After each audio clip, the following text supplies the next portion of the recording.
আজিৰ নতুন যেটো বিষয় এটো আলোচনা কৰিবলৈ আমি লৈছো ইয়াৰ যেটো মেইন পইণ্ট টাইটেল এটো হল স্বদেশী আন্দোলনৰ অৱদান আমাৰ পাঠত থকা যি উক্তি এবিলাক আমি বিশ্লেষণ কৰিব লাগিব প্ৰথম কি কৈছে স্বদেশী আন্দোলনৰ অৱদানত 1 নম্বৰত মূল বাক্যটো আছে স্বদেশী আন্দোলনে ভাৰতবাসীক গণ আন্দোলন সম্পৰ্কে এটা ৰাজনৈতিক শিক্ষা দান কৰিবলৈ সক্ষম হৈছিল দেশৰ বেছিভাগ মানুহেই আন্দোলনত একত্ৰিত হলে যে গণ আন্দোলনত জয়যুক্ত হোৱাটো সুনিশ্চিত এই কথা ভাৰতীয়ই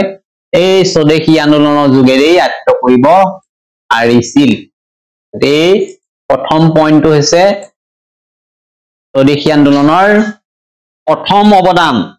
যে আমি কেনেকৈ ধৰণে এক ব্যাখ্যা কৰিব পাৰো সেইটো স্বদেশী আন্দোলনে প্ৰথমবাৰৰ বাবে ভাৰতবাসীক জানিবলৈ দিলে যে যদি বৃহৎ জনসংখ্যাই কোনো সামাজিক বা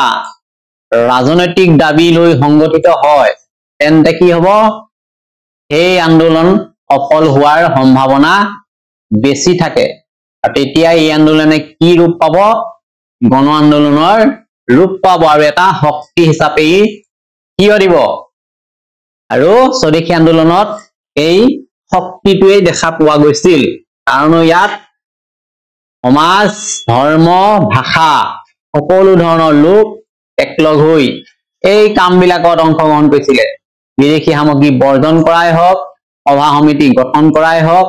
বিক্ষোভ আদি কাৰ্যত সকলোৱে অংশ লৈছিল প্ৰথম অৱদান এইটোৱে মই ব্যাখ্যা কৰি দিছো অৰ্থবিলাক আমি পৰীক্ষাত লিখোতে মূল ইয়াত যেনেকৈ আছে কিটা লিখিলে যথেষ্ট হ'ব 1 নম্বৰ অৱদান দ্বিতীয় যেটো অৱদান আছে মূল বাক্য আমাৰ কিতাপত থকাটো যে ভাৰতীয় জাতীয় কংগ্ৰেছে আৰম্ভণিৰে পৰা জাতীয় কংগ্ৰেছ কেতিয়া গঠন হৈছিল 1885 চন 9ত পাইছিল এই আৰম্ভণিৰে পৰা 85 চনত যেতিয়া গঠন হৈছিল তেতিয়া কি কৈছিল আবেদন নিবেদনৰ মাজেৰে সহনশীল চিন্তাত বিশ্বাস ৰাখিছিল ব্ৰিটিছ চৰকাৰৰ ওচৰত ভাৰতীয় উন্নতিৰ আশা কৰিছিল যেতিয়া বংগভংগ কেন্দ্ৰ কৰি আন্দোলন হল এতিয়া জাতীয় কংগ্ৰেছৰ চিন্তা কৰ্মত পৰিৱৰ্তনৰ সূচনা হল আমি দেখা পালো তেওঁলোকে তেতিয়া বুজি পালে এক গণসংগ্ৰামৰ যোগেদিহে ভাৰতীয়ৰ যে উন্নতি হ'ব এই ভাৱনা স্বদেশী লৈ গৈছিল গতিকে ইয়াৰ মূল ব্যাখ্যা হল যে প্ৰথমে যেতিয়া জাতীয় কংগ্ৰেছ গঠন হৈছিল ই শান্তিপূৰ্ণ প্ৰক্ৰিয়া প্ৰতিক্ৰিয়া আবেদন সহনশীল আচৰণৰ মাধ্যমে ইংৰাজ চৰকাৰৰ পৰা সংস্কাৰ আশা কৰিছিল বহুদিন চেষ্টা কৰিলে 1885 পৰা 1905 চনলৈ মানে 15 বছৰ আৰু 5 বছৰ 20 বছৰ তেনেকৈ গ'ল আলাপ আলোচনা আবেদন শান্তিপূৰ্ণ উপায়ে দাবী উত্থাপন কৰি সংস্কাৰ বিচৰা কিন্তু যেতিয়া বংগভংগ নিচিনা এটা কুখ্যাত আঁচনি ব্ৰিটিছে বলপূৰ্বকভাৱে ভাৰতীয় ওপৰত জাপি দিলে এই অন্যায়ে বা সিদ্ধান্তই জাতীয় কংগ্ৰেছৰো চকু মেল খালে কিয়নো কংগ্ৰেছৰো ভাৱ চিন্তাতে নতুনত্ব দেখা গ'ল প্ৰবল পৰিৱৰ্তন আহিলে তেওঁলোকে বুজিলে যে এতিয়া আৰু আলাপ আলোচনাৰ সময় নাই বৃহৎ সংগ্ৰামৰ প্ৰয়োজন আছে গণ সংগ্ৰামৰ প্ৰয়োজন আছে এই কাৰণে স্বদেশী আন্দোলনক তেওঁলোকে নতুনকৈ চিন্তা চৰ্চাৰে নেতৃত্ব দিবলৈ আগবাঢ়ি আহিছে এটো হল 2 নম্বৰ অৱদান তৃতীয় অৱদানটো হৈছে লৰ্ড কাৰ্জনৰ এটা বিশেষ উক্তি আছিল লৰ্ড কাৰ্জনে ভাইসৰয়ৰ আসনত বহিয়েই ঘোষণা কৰিছিল ডিক্লাৰেশ্যন দিছিল শাসন আৰু শোষণ একেলগে চলাই যোৱা হ'ব ভাৰতত শাসনো কৰিব শোষণো কৰিব বংগবাসীয়ে সাম্ৰাজ্যবাদী শাসকৰ এই যিটো দম্ভ মাৰি উক্তি দিছিলে তাৰ উপযুক্ত উত্তৰ দিলে স্বদেশী আন্দোলনত বিদেশী পণ্য বৰ্জনৰ যোগেদি আৰু নিজৰ স্বদেশী পণ্য ব্যৱহাৰ স্বদেশী শিল্প গঢ়ি তোলাৰ যি মানসিকতা দৃঢ়তা একাগ্ৰতা ইয়াৰ যোগেদি ইয়াৰ সঠিক উত্তৰ দিলে আৰু ইয়াৰ ফলত কি হ'ল সেইকাৰণে ভাৰতৰ অৰ্থনীতি শিল্প বিকাশৰ ইতিহাসত স্বদেশী আন্দোলনৰ অৱদান চিৰকাল জিলিকি থাকিব মূল ব্যাখ্যা এইটো যে লৰ্ড কাৰ্জনে বেলেগকৈ কলে মানুহক বুজালে যে ইংৰাজ চৰকাৰে ভাৰত শাসন কৰিব ঠিকেই লগতে শোষণো কৰি যাব এনেকুৱা দম্ভ অহংকাৰ উক্তি শুনি ভাৰতীয়সকল জাগ্ৰত হল তেওঁলোকে বিদেশীক অৰ্থাৎ ব্ৰিটিছক প্ৰত্যাহ্বান জনালে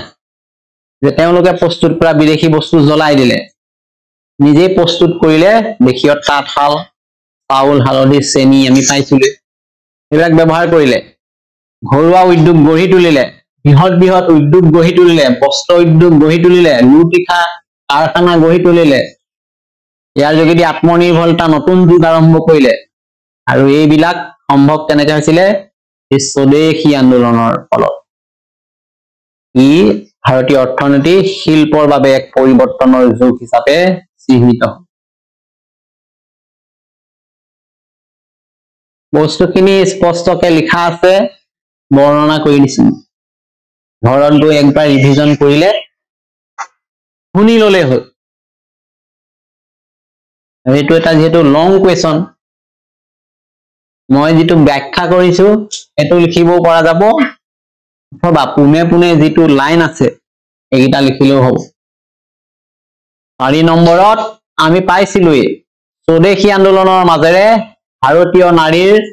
যি আন্দোলনৰ প্ৰৱণতা এই প্ৰৱণতা গঢ়ি উঠা আমি দেখিবলৈ পালো নে নাই এনেকা পালো যে দুটা ঘটনা ঘটিছিলে স্বদেশী আন্দোলনৰ সময়ত 5 নম্বৰ যেটো কাৰণ আমাৰ কিতাপত আছে প্ৰথমটো হ'ল প্ৰফুল্ল চাকিৰ ফাঁসিৰ দিনটোত বংগদেশৰ প্ৰতিটো পৰিয়ালে উপবাসে কটাইছিলে মাতৃসকলে পাকঘৰৰ ৰন্ধন কাৰ্য বন্ধন কৰি গোটেই দিনটো হুকত নিয়মান হৈ দেশবাসীৰ প্ৰতি উৎসাহিত হৈছিল দ্বিতীয়টো আছিল বংগভংগক কেন্দ্ৰ কৰি চৰকাৰৰ ক্ষুদ্ধাৰ সমালোচনা কৰাৰ অপৰাধত যুগান্তৰ পত্ৰিকাৰ সম্পাদক ভূপেন্দ্ৰনাথ দত্তক যেতিয়া পুলিচে কঠোৰ শাস্তি দিছিল তেতিয়া দত্তৰ মাতৃ ভুৱনেশ্বৰী দেৱীয়ে দুখ নকৰি সকলো নাৰীক আন্দোলনৰ কাৰণে সাজু হ'বলৈ আহ্বান জনাইছিল আৰু হাজাৰ হাজাৰ নাৰীয়ে পুৰুষৰ লগতে সমানে আন্দোলনত ভাগ ল'বলৈ সাজু হৈছিল এই মূল ব্যাখ্যাটো হ'ব এনেকুৱা যে ইয়াৰ আগতে এই আমাৰ মহিলাসকলে নাৰীসকলে কোনো এনেকুৱা আন্দোলনত এই ধৰণে অংশগ্ৰহণ কৰা নাছিল কিন্তু স্বদেশী আন্দোলনত তেওঁলোকে ঘৰৰ মহিলাসকলে পথলৈ নাম ওলাই আহিলে বস্ত্ৰ বৰ্জনে হওক বিভিন্ন স্বদেশী পণ্য প্ৰচাৰ আদি কাৰ্যত সক্ৰিয়ভাৱে অংশগ্ৰহণ কৰিছিলে আৰু সেই ভাৰতৰ নাৰী শক্তিক ব্ৰিটিছেও শংকিত হৈ ভিন্ন পন্থা অৱলম্বন কৰিব লগা হৈছিল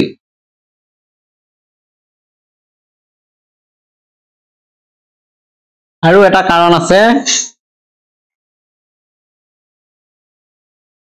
এখৰ কাৰণটো স্বদেশী আন্দোলনৰ মাজেৰে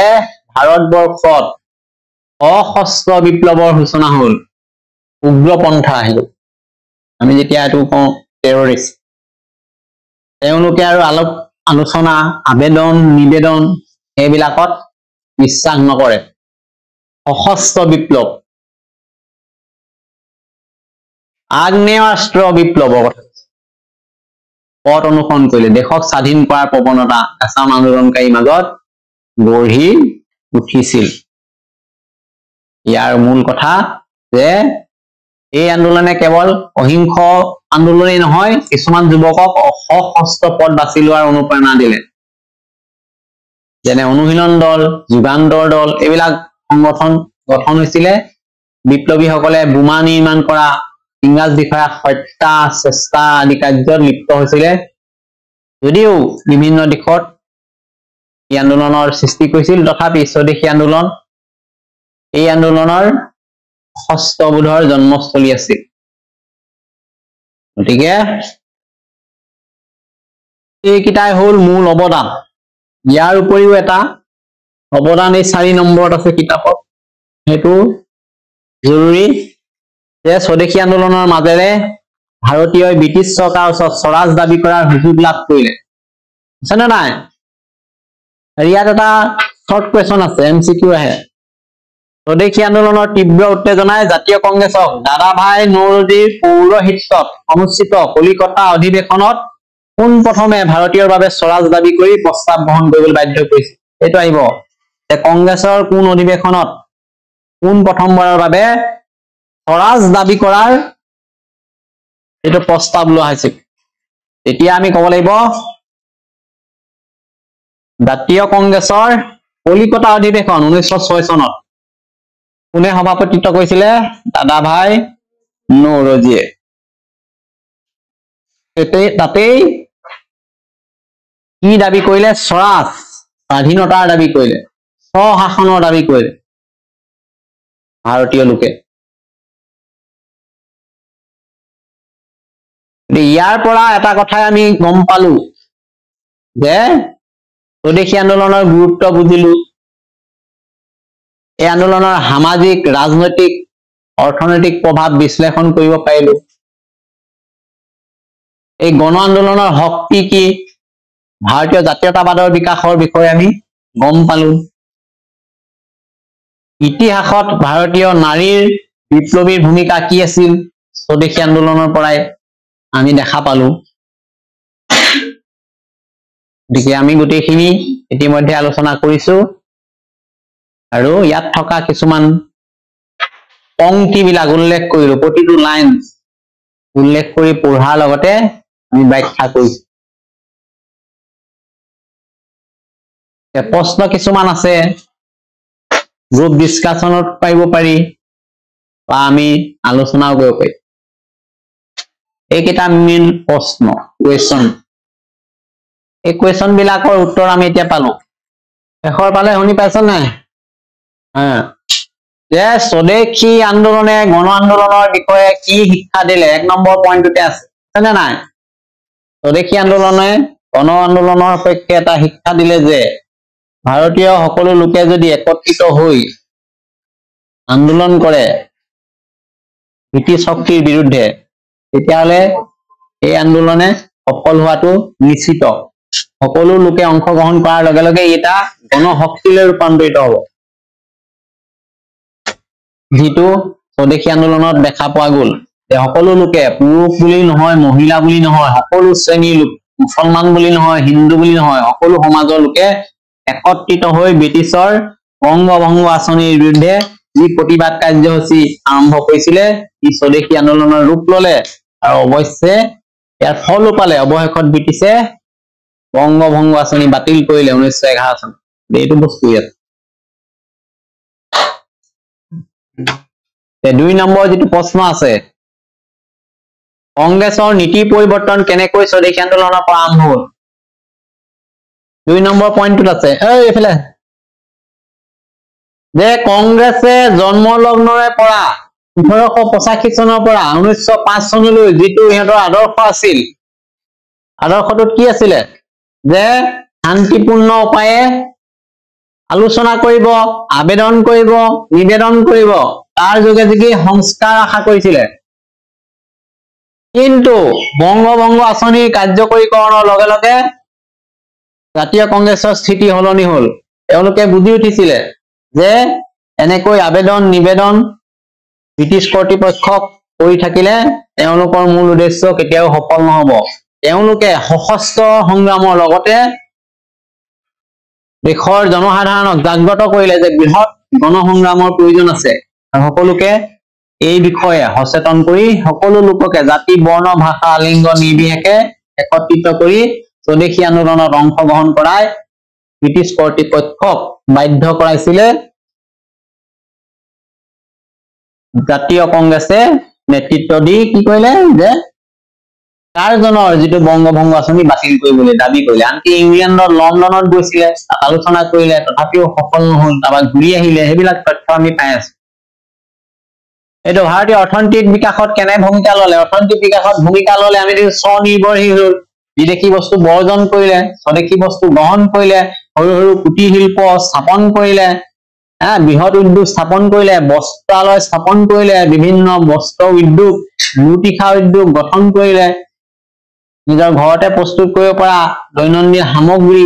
হালধিয়ে হওক চেনিয়ে হওক সাবুনেই হওক বিস্কুটেই হওক প্ৰস্তুত কৰি ভাণ্ডাৰত ৰাখি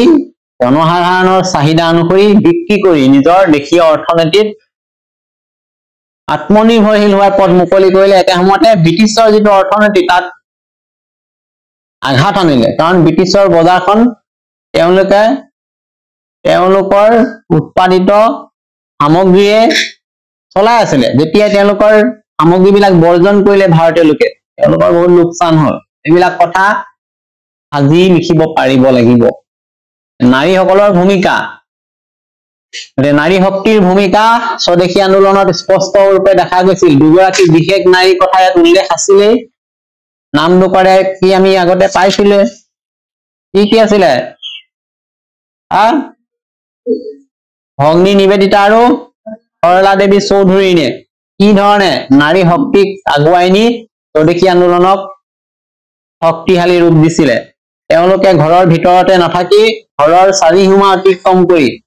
স্বদেশী আন্দোলনৰ ভিন্ন কাৰ্যসূচীত নিজকে অংশগ্ৰহণ কৰাই পুৰুষৰ সমানে থিয় দি এই আন্দোলনক এটা নতুন গতি দিছিলে বিপ্লৱৰ পথ কেনেকৈ গঢ়ি উঠিছিল এইটো আমি শেষৰ পইণ্টটো যিটো কলো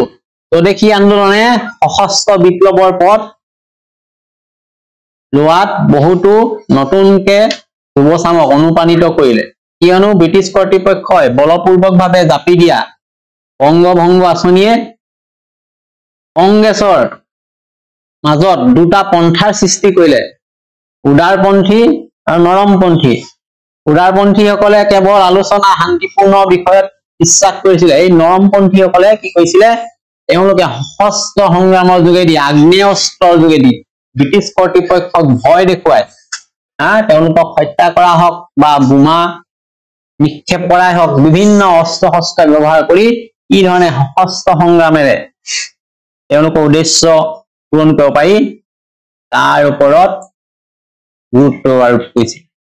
এইখিনি কথা আমি এতিয়া পালো এছাইনমেন্ট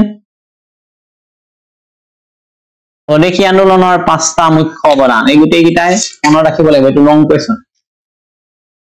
অথবা আমাৰ যদি এইটো পঢ়ো যে আমাৰ অঞ্চলত যদি কেনেকুৱা কোনোবা স্বদেশী নেতা আছে যি নেকি এনেকুৱা আন্দোলনত জড়িত হৈছিল দেশীয় স্বাধীনতা আন্দোলনত স্থানীয় কোনোবা আছে নেকি আমি সংগ্ৰহ কৰিব পাৰোঁ এটা আমাৰ প্ৰজেক্ট হ'ব পাৰে আমাৰ প্ৰশ্ন আছে এই আজি পঢ়াৰ ভিতৰত 15টা প্ৰশ্ন ৰেডি আছে এই প্ৰশ্নসমূহ আলোচনা কৰিব আমি পাৰিম